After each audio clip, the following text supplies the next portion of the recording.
Good evening সকলকে।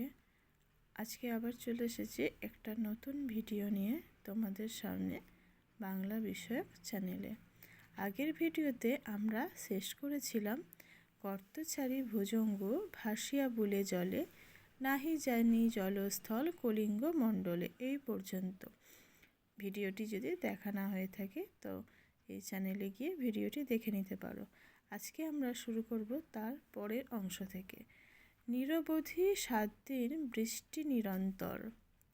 কলিঙ্গ দেশে একভাবে 7 দিন ধরে বৃষ্টি চলেছে, আর তার ফলশ্রুতি কী ঘটেছে?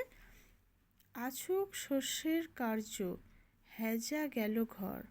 অর্থাৎ যে সকল শস্য মাঠে তৈরি হয়েছিল শুধুমাত্র ঘর আনার অপেক্ষায়, কৃষকরা এই প্রচণ্ড বৃষ্টির কারণে তা আর ঘরে তুলতে পারল না।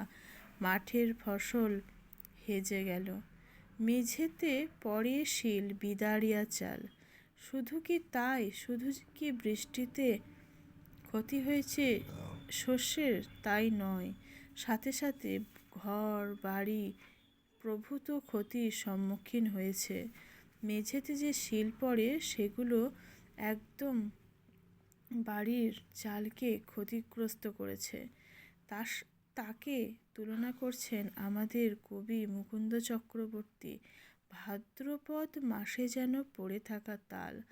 ভাদ্র মাসে যেমন যত্রতত্র তাল পড়ে থাকে বড়, ঠিক সেই রকম আকারের শিল যেন পড়েছে।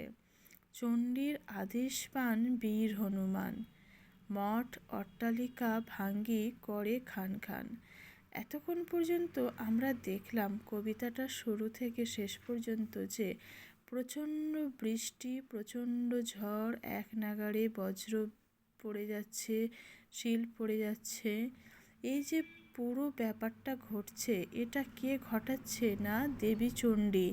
আর সেই দেবী চণ্ডীর আদেশ পেয়ে বীর হনুমান এই ঘটনা ঘটাচ্ছে। বীর হনুমান কি করছে? না, মঠ অট্টালিকা ভেঙে খান খান করছে, কোথাও কোনো কিছু বাকি রাখছে না। চারিদিকে বহে ঢেউ, পর্বত বিশাল। বৃষ্টির জলের পরিমাণ এত বেশি হয়েছে যে চারিদিকে ঢেউ পর্বত সমান যেন দেখাচ্ছে। উঠে পড়ে ঘরগুলা করে দলমল। ঘরগুলো যেন ভাসছে, ডুবছে। একদিকে মর্মান্তিক পরিস্থিতির সৃষ্টি হয়েছে, কোথাও যেন কোনো কিছু আর বাকি নেই। ঝড় জলের তোড়ে সমস্ত কিছু ভেসে গেছে। প্রজাদের আশা আকাঙ্ক্ষা সুখ শান্তি সমস্ত বিনষ্ট হয়েছে। এরপর চণ্ডীর আদেশে ধায় নদ নদীগণ।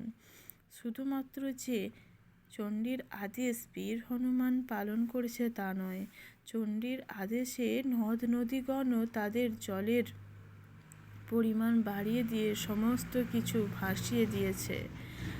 অম্বিকা মঙ্গল গান শ্রী কবি কঙ্কন, এই বলে কবিতাটি শেষ করেছেন আমাদের কবি মুকুন্দ চক্রবর্তী।